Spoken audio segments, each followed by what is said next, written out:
And next topic, I want to introduce Mr. Charles Bailley from Navitas.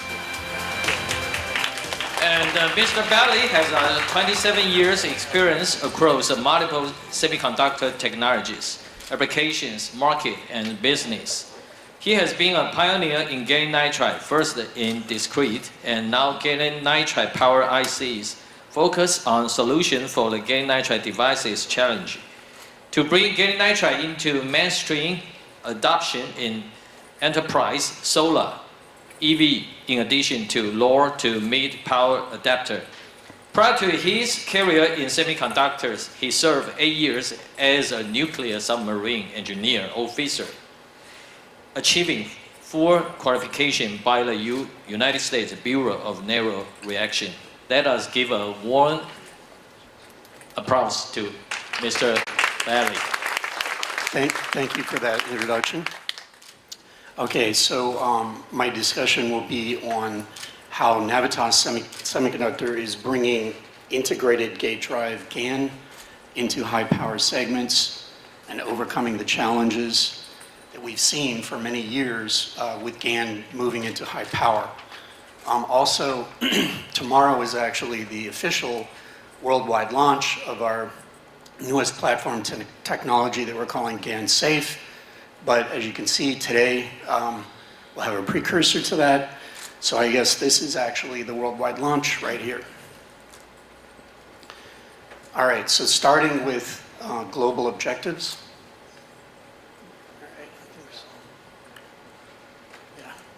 So our global objectives, of course, as we've discussed several times, is to decrease CO2 and methane emissions to the planet.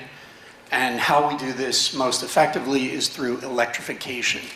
So electric energy use, which is only 20% of our worldwide energy today, is the best way that we have to reduce CO2 and methane emissions.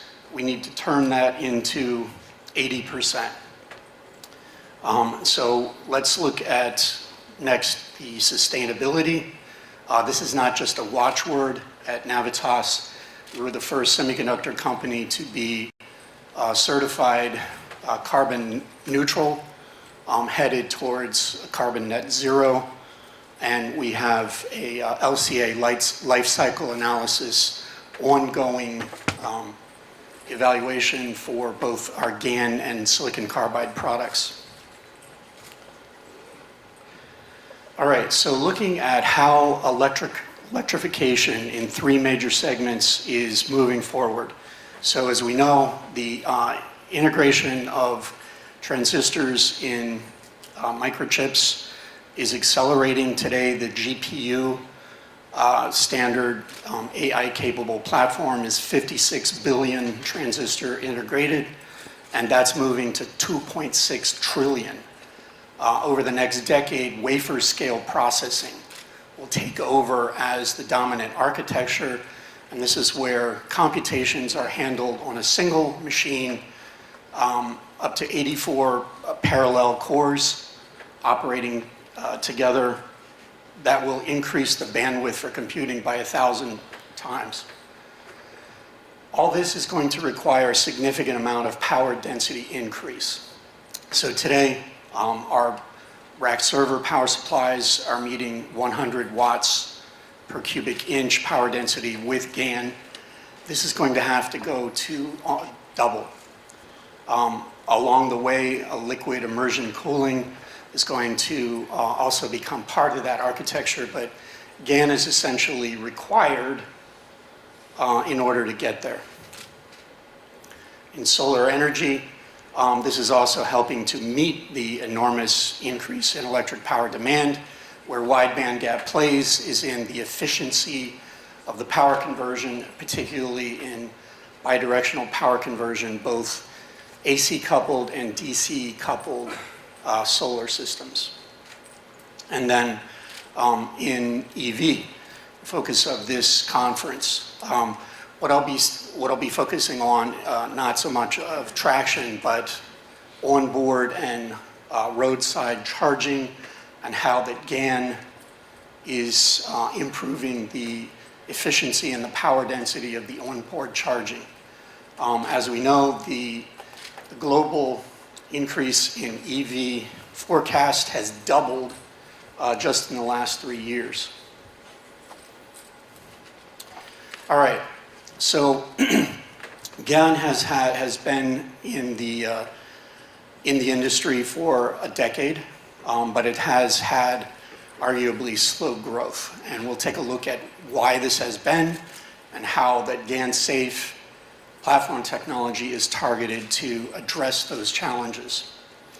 Where we see 650 volt GaN playing, of course, in these applications, which is also addressed by 650 volt SAC, we believe in being agnostic between silicon carbide and GaN. They coexist. They have different behaviors and strengths and weaknesses. Today I'll be focusing on GaN in 650 volt in these applications. And of course, Navitas Semiconductor is the pioneer for integrated gate GaN in adapters and in low power. We've now shipped 100 million units, more than any GaN company. We are the GaN leader. That all was developed in the high volume and fast time to market segments, which is where you want to start a new technology business. All right, so we've been through several generations of integrated gate drive. I'll be focusing on E-mode because we feel it is the most scalable and also the most business concepts of GaN on silicon or make it the most commercially viable. So what is the issue with E-mode GaN discrete? It has a low threshold voltage and a very high slew rate. This causes significant gate ringing. It makes it vulnerable to shoot through, particularly in high power. And packaging becomes a real issue to move that into high power. Navitas has gone through 4 generations now of integrated gate drive. This has become a very reliable architecture, and Navitas wrote the textbook on integrated gate drive GaN, or GaN small signal analog IC design. What we're launching today is the GaNSafe product line, which takes the benefit of all of the previous generations, adds short circuit protection, 300 nanosecond latency, and also the robustness of the packaging design and DVDT control for slew rate.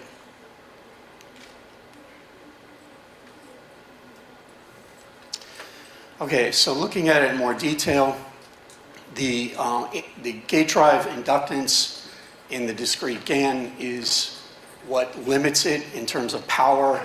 This is just Ohm's law in the frequency domain, LDIDT. As that increases, you have significant ringing at the gate. It also decreases the amount of components around it, and it adds protection, particularly short circuit protection, and also slew rate control for turn on and turn off, and allows it to go into an industry standard package. With the integrated gate drive, negative bias is not required, so this improves efficiency in the third quadrant as well. So E-mode GaN operates best for RDS(on) at around 6.7 volts VGS, but the reliability limit on the gate is about 7.0 volts. So it requires very tight regulation in order to maintain that between the optimized RDS(on) and the lifetime reliability limit. So how does this go into measurement? So on the left we have discrete GaN in a toll package, fairly high inductance, but also a robust package thermally, and how does it perform? So here you start to see the limits of discrete GaN going into high power. So a 42 milliohm max RDS(on) would handle an interleaved PFC on a 3.2 kilowatt CRPS, that sort of power range, or even potentially the LLC of a 6.6 kilowatt OBC. So we start to see discrete GaN and high power, and we start to see the ringing when it goes into a thermally robust package like toll. GaNSafe on the right, you don't have those issues because of the integrated gate drive. So if we look ahead to GaN in enough RDS(on) and high enough power for, say, a 22 kilowatt OBC in a thermally robust industry standard package, then we really start to see issues, right? And so this actually, the discrete part in a robust thermally enhanced package, this is a simulation because E-mode doesn't exist in that. The reason is, as you can see from the simulation, it's a setup for shoot-through or for violating the SOA of the device. Okay, next, thermals. So yes, wide bandgap power semiconductors are more efficient, but the power density requirements have increased. And so the net result of that is thermals are, again, are always a very important topic in design. So heat is transferred either by surface area or by thermal conductivity, resistance. So the toll package has a 500 micron lead frame. This is how you want to start the process of heat spreading into the system thermal design. The QFN package, only a 200 micron lead frame, and the embedded package, even less than that. The simulations on the right side, these flow therm models, are identical system thermal design, identical LFM airflow, but you can see there's a difference and identical power dissipation in the chips, but there's a significant difference even at the R theta junction ambient level because of the package. The die attach material also affects this, and we are focused on AG sintering, pressureless sintering for the GaNSafe product line. So the package is the start of the system thermal design for optimization. Robustness, board level temp cycling. Our package has already been through IPC 9701, and we've made improvements to it mechanically and also thermally above what you've seen before today in the toll package for GaN. And this is all done in 4 pins with protection and the features that I've described. Okay, so how does this work? So firstly, we start with a wide range input, which makes it easy to design at the platform using biased rails that are ubiquitous with a immunity that works at the platform level. Next, we have an integrated power supply. And this also works because of very low quiescent current, the years of design with GaN IC at Navitas that makes it all possible. Next, UVLO, which makes bootstrap possible and further makes design at the platform level more easy. Level shift, deglitch on the PWM signal coming into this V drive pin, and then of course the voltage regulation, including a PTAT device that creates a positive temperature coefficient. So the voltage regulation I discussed between 6.7 volts and below 7.0 volts, that's maintained over the minus 40 to plus 150 automotive grade temperature range. Short circuit protection. This has to be integrated. It can't really be done at the discrete level because of the short circuit withstand time of GaN. And then DVDT detection. This is an enhancement for design. Makes it easier for EMC qualification. It's a programmable function for both the turn on and the turn off. the gate essentially has zero inductance. It's in femtohenry range, so it's essentially negligible. There's no ringing at the actual power device gate. Integrated Miller clamp. This sets up the reliability against shoot-through, and it also makes it so that we don't have to use negative gate bias. Everything in a 4-pin package. And of course, all pins are 2 kV human body model rated. Okay. System design is also extremely important with wide band gap. It's not just about the device itself.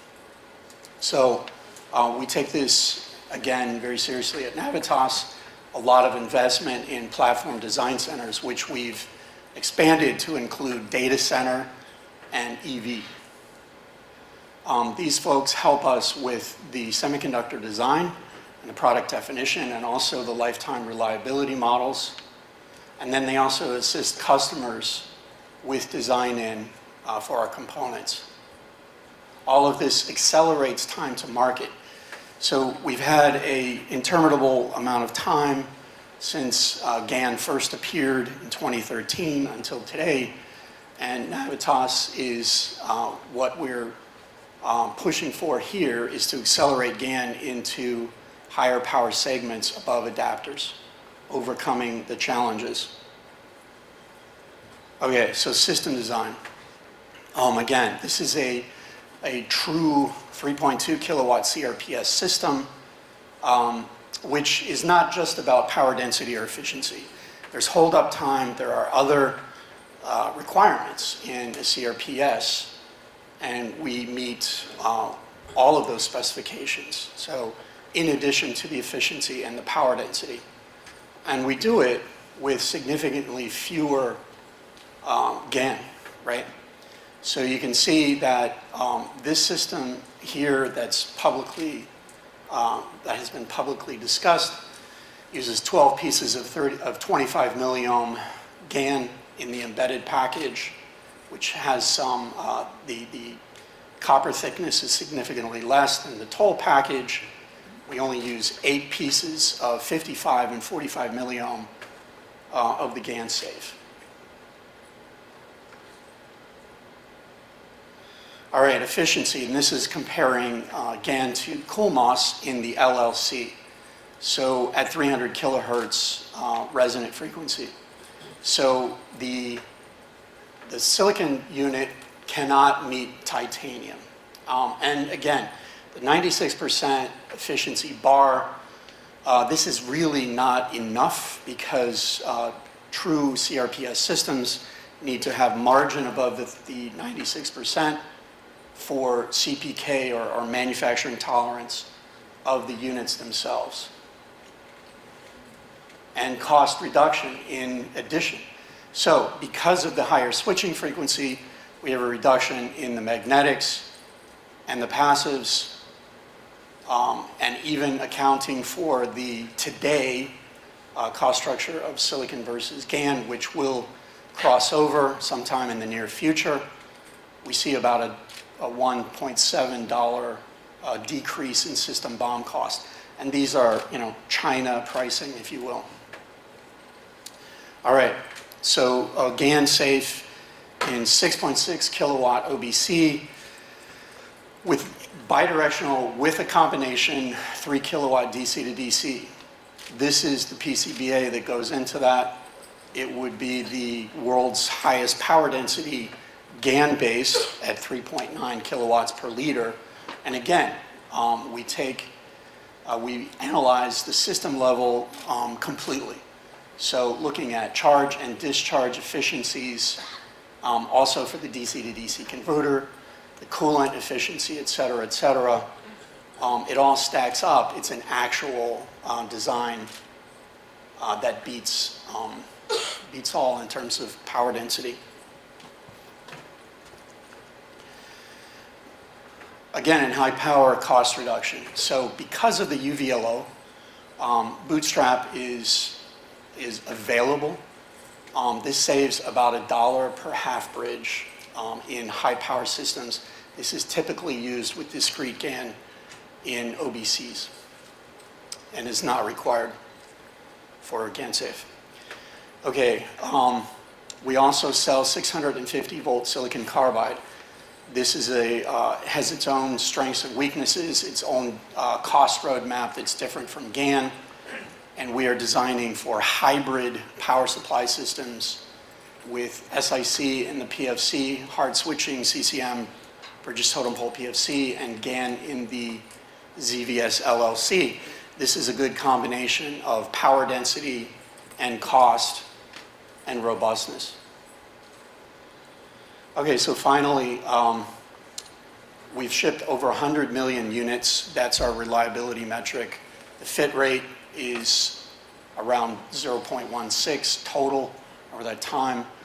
We offer the only industry 20-year warranty because we are confident in the robustness of our integrated gate drive. We're focusing on E-mode because of the cost structure of GaN on silicon and the scalability. And what we've done is bring all of that and the years of taking GaN and pioneering it in adapters, moving it into enterprise power, solar, and EV converters. Thank you.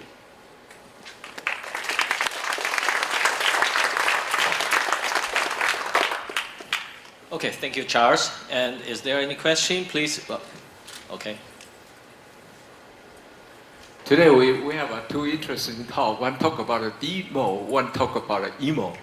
But specifically for the E-mode, I think there was a general understanding that the application to the very high power, maybe there's some limitation due to this temperature dependence of the dynamic RO.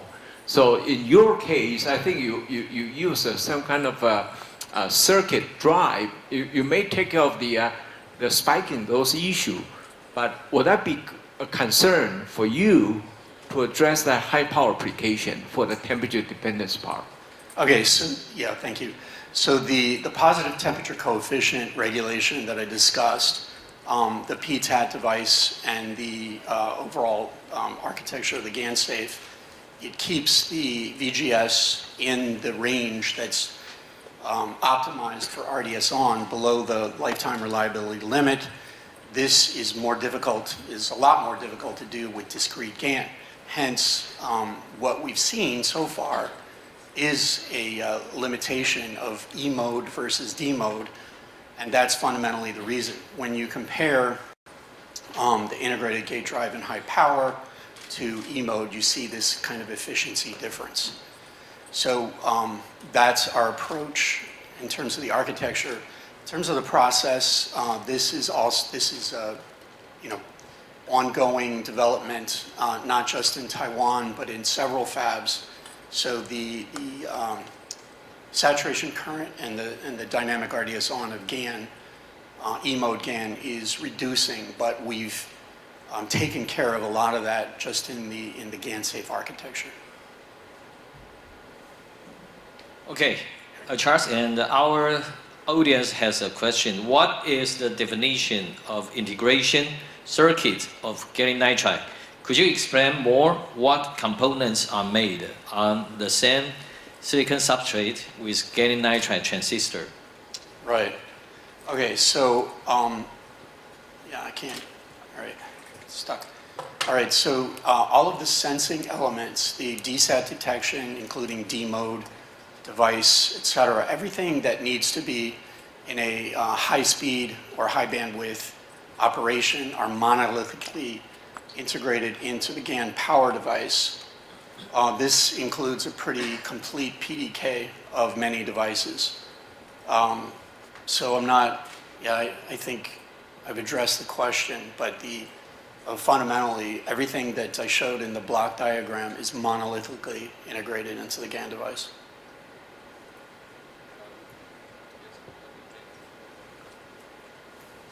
Yeah. Okay, because of time limitation, and let us thank Charles again